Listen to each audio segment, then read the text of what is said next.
message that the legislature got was, we want flexibility to let kids have vocational and technical skills.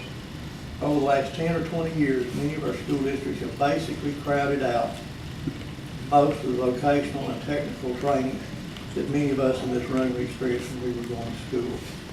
Our emphasis has been clearly college-bound. And I'm all for college-bound kids. I'm all for folks getting higher education.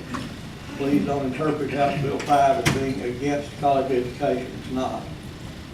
But we have about 40% of our children who are either presently dropping out or taking what we call the minimum plan.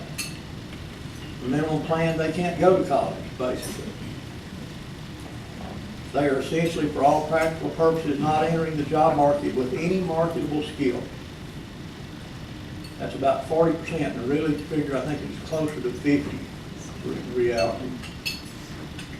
We must change that. House Bill 5 sets out to, one, maintain our college-going capability, but two, have offerings of career technical offerings for those other kids who are not necessarily going off to college. We've got to include them in our education. We've got to include them in the job market. So that was part of what House Bill 5 was about. It also had a third component to it about school accountability, holding our schools more accountable and more clearly defined in that accountability, and also including more than just testing in what we know about schools. How many kids are going on to college? How are they doing on their SAT and ACT?